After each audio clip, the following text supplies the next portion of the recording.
নিয়ে গেল। যাবার সময় সে ভাবছে, ব্যস্ত ছিলাম বাবু, আবার কোথায় নিয়ে যাবে গো? বললে তোমার মূল বাংলো, মূল বাড়ি, মূল কুঠি কবর, সেই কবরে তোমাকে নিয়ে যাওয়া হবে।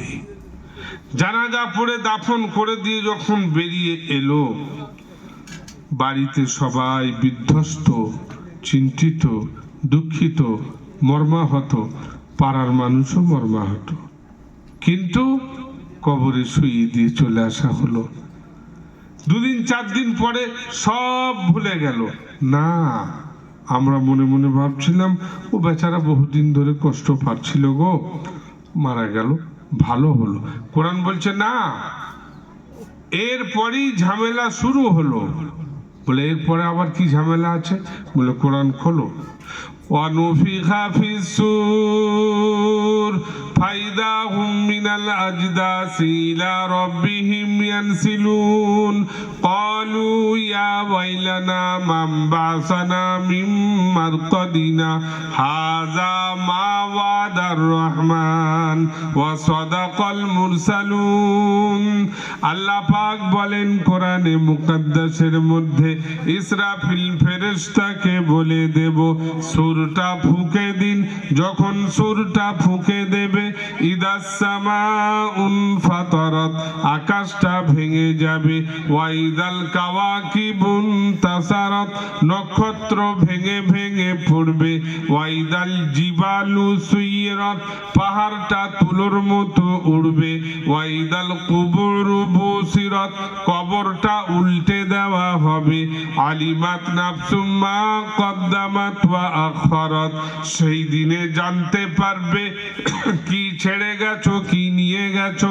ইয়া আইয়ুহাল ইনসানু মা গররাকা বিরব্বিকাল কারীম, হে মনুষ্য জাতি, তোমার রব তোমার আল্লাহ অতীব দয়াবান, তারপরও কেন তোমরা তোমার রবকে ভুলেছো বলো? আজ দেশে সার্বিকভাবে একটা বিষ ছড়ানো হচ্ছে কোরআনের বিরুদ্ধে, ইসলামের বিরুদ্ধে। কোরআনে ইনসানিয়ত, মানুষের মনুষ্যত্ব বোধের শিক্ষা দেওয়া নাই। এ কথা ইলেকট্রনিক মিডিয়া বা প্রিন্টিং মিডিয়ার মাধ্যমে বিশ্ব জুড়ে ছড়ানো হচ্ছে। কোরআন পড়েনি, তারা জানতে পারেনি। মুসলমান সমাজের বহু মানুষ, তারাও কোরআন থেকে দূরে থাকার কারণে মিডিয়ার কথাটাকে তারাও লুফে নিয়েছে, তাদেরও ধ্যান ধারণা বদলে গেছে। তাই তো কোরআনে এমন কথা আছে, বলছে যে কোরআন পাকে সাম্প্রদায়িকতার শিক্ষা দেওয়া রয়েছে, অথচ আদৌ তা নাই। আপনি কোরআন খুলুন, ওয়ালা তাসুবুল্লাযীনা ইয়াদউনা মিন দুনিল্লাহ ফায়াসুবুল্লাহা আদওয়াম বিগাইরি ইলম। আল্লাহ বলেন, খবরদার, বহু মানুষ এমনও আছে যারা আমাকে এক আল্লাহ বলে মানে না, তারা অন্য কোন দেবদেবী, ভগবান, ভগবতীর পূজা পাঠ করে। খবরদার, তুমি তার ভগবান, ভগবতী, দেবদেবীকে নিন্দা মন্দ গালিগালাজ করতে পাবে না। লা ইকরাহা ফিদ্দিন, জোর করে বল প্রয়োগ করে কাউকে ধর্মান্তরিত করতে পাবে না। বলবে লাকুম দীনুকুম ওয়ালিয়া দীন, তোমার দিন ধর্ম ভাই তোমার কাছে, আমার দিন ধর্ম আমার কাছে।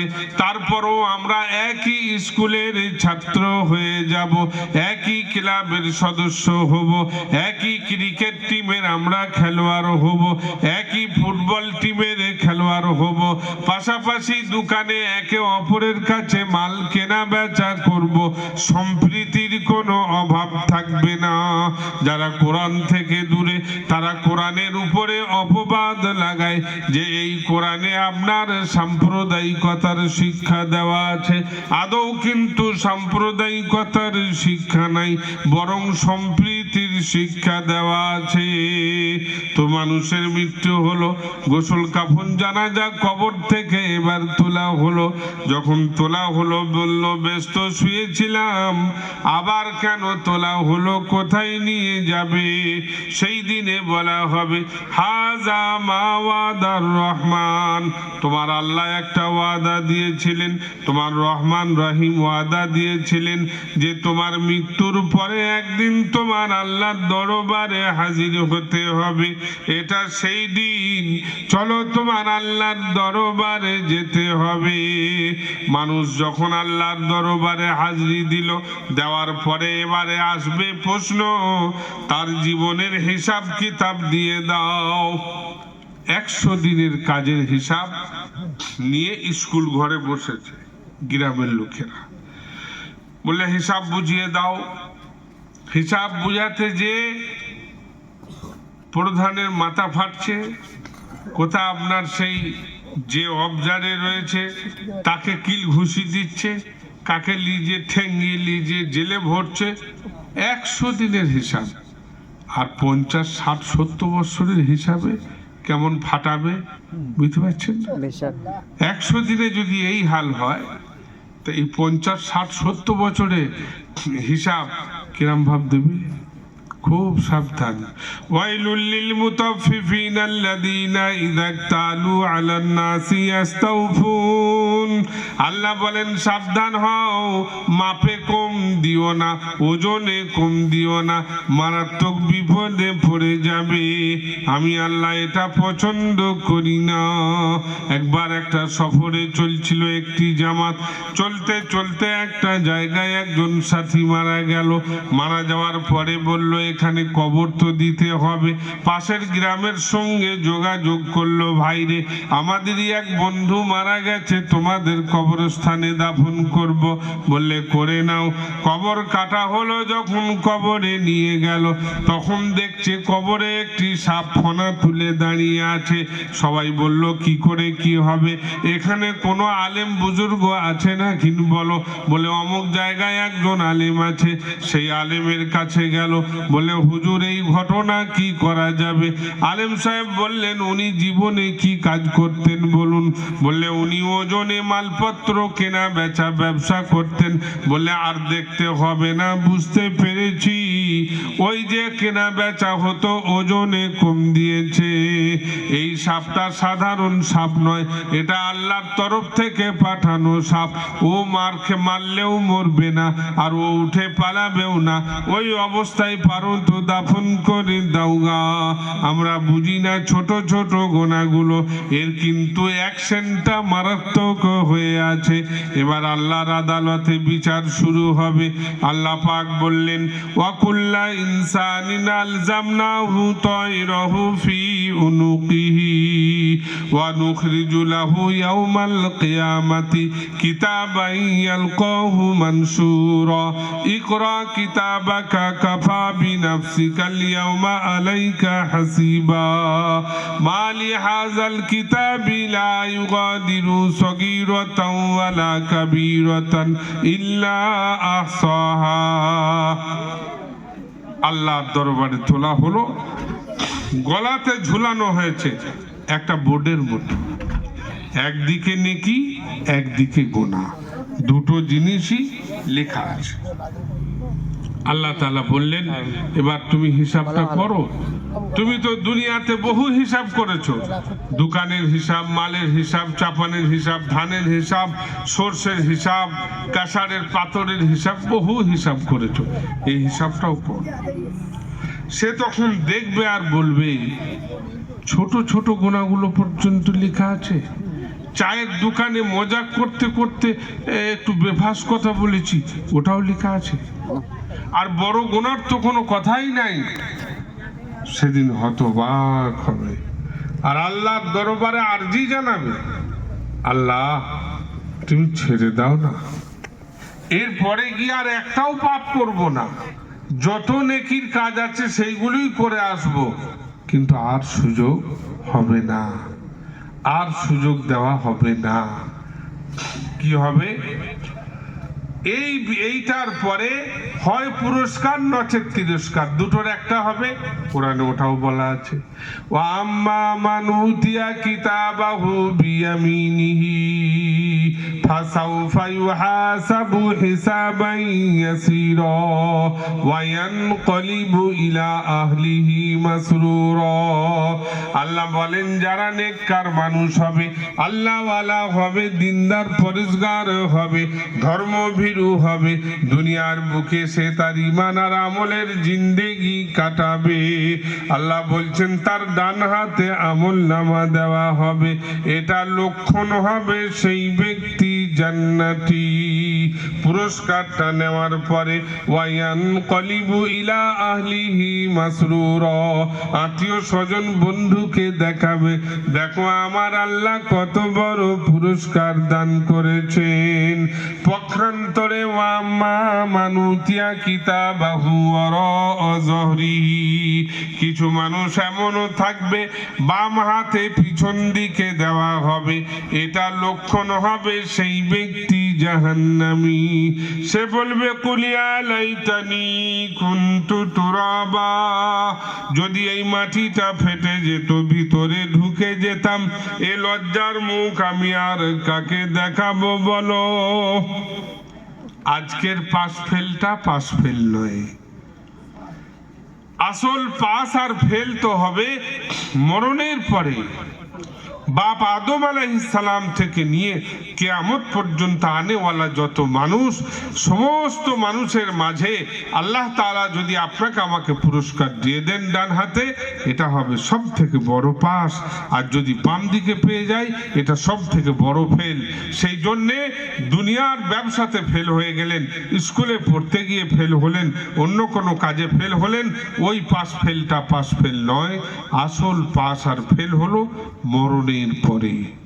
পুরস্কার দেওয়া হলো, তিরস্কার হলো। এবারে কি হবে? এবারে দুটো দল তৈরি হবে। একটা দল জান্নাতের দিকে যাবে, যারা জান্নাতের দিকে যাবে তাদের মুখের সামনে এরকম বড় বড় লাইট জ্বলবে, সেই আলোতে তারা যাবে। কোরআনে এসেছে যখন তারা হাঁটবে, তারা যাবে, পিছন থেকে কিছু মানুষ তাদেরকে বলবে যে চাচা একবার দাঁড়াও, তোমাদের ওই আলোটাতেই পার হয়ে যাব। ও বড় ভাই দাঁড়াও, খালু দাঁড়াও, এইভাবে বলবে। কিন্তু তারা বলবে না। বলে কেন? একই গ্রাম, একই পাড়া, আত্মীয় স্বজন, বাড়ির লোক, একটু এটা করা যাবে না? বলছে না।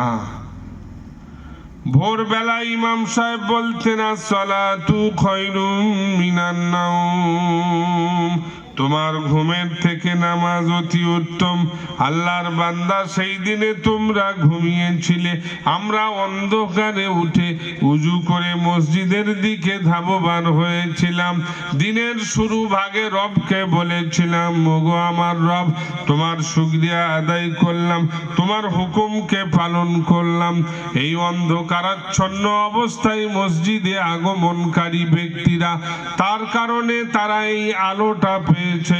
এটা কিন্তু তোমাদের দেওয়ার জন্য পাইনি, সেই জন্য এটা তোমাদের দেওয়া যাবে না। আর একটা শ্রেণী থাকবে, তারা আপনার হাঁটতে থাকবে ওই দিকে, জাহান্নামের দিকে।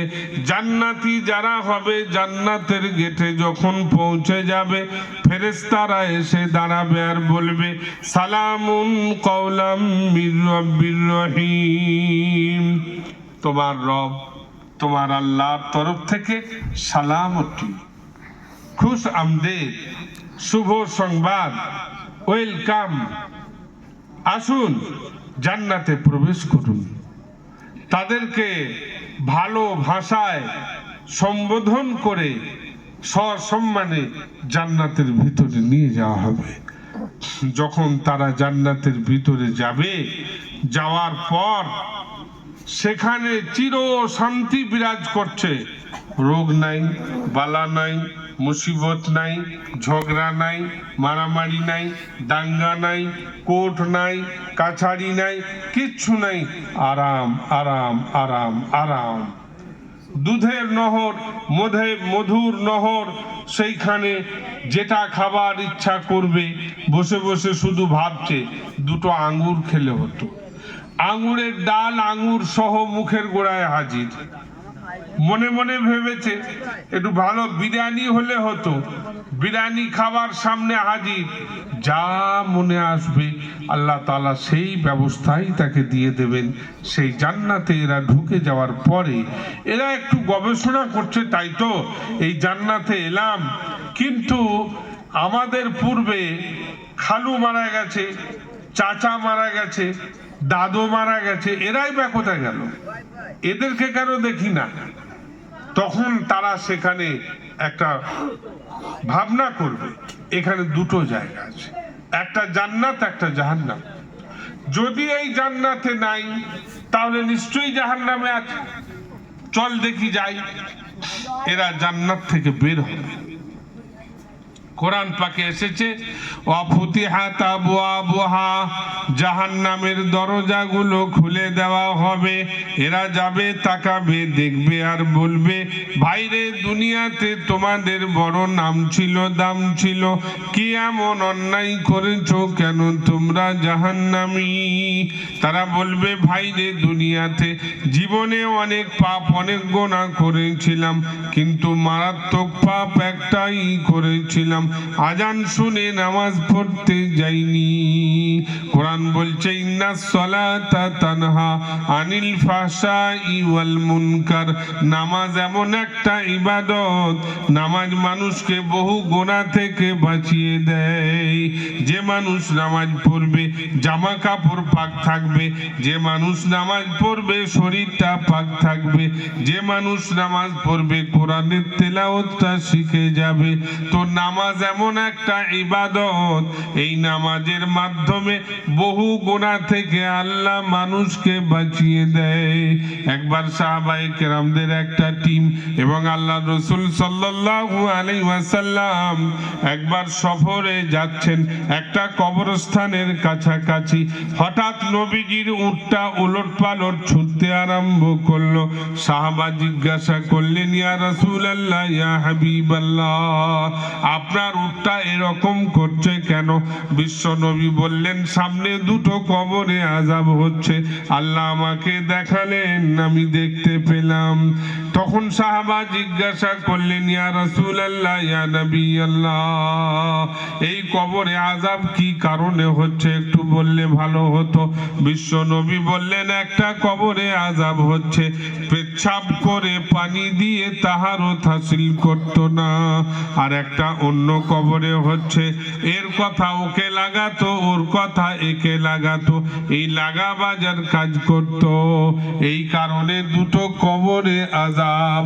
আল্লাহ তাআলা কিন্তু এরকম মানুষকেও পছন্দ করেননি।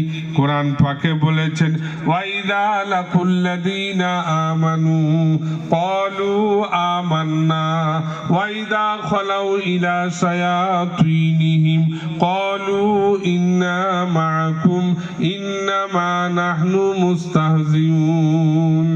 আল্লাহ পাক বলেন, ওগো বিশ্ব নবী, কিছু মানুষ আছে যারা আপনার কাছে আসে, আসার পরে আপনার মতো করে কথা বলে এবং বলে, হুজুর আমরা আপনারই সঙ্গী, আর আপনার বিরোধী শিবিরে যখন চলে যায় তাদের কাছে গিয়ে বলে, আমরা নবীর সঙ্গে মজাক করতে গিয়েছিলাম, আসলে আমরা তোমারই সঙ্গী। এই যে দুগুলে পান আছে, দুই গোলা পান অবস্থা। আল্লাহ বলছেন, এই মানুষকে আমি আল্লাহ পছন্দ করি না। যারা এই রকম করে, মনে এক রাখে মুখে একে বলে, এই রকম ব্যক্তিরা মুনাফিকের দরজায় যাবে। আল্লাহ রাসূল বললেন, আয়াতুল মুনাফিকি সালাসুন, মুনাফিকের তিনটে লক্ষণ আছে। ইজা হাদ্দাসা কাযিবা, যখন কথা বলে মিথ্যা কথা বলে। ওয়াইদা ওয়াদা আখলাফা, যখন ওয়াদা করে ওয়াদা ভঙ্গ করে। ওয়াইদা তুমিনা খানা, যখন আমানত দেয় আমানতের খেয়ানত করে। সেই জন্য যখন এই রকম দুগোলে করবে মুনাফিক হবে।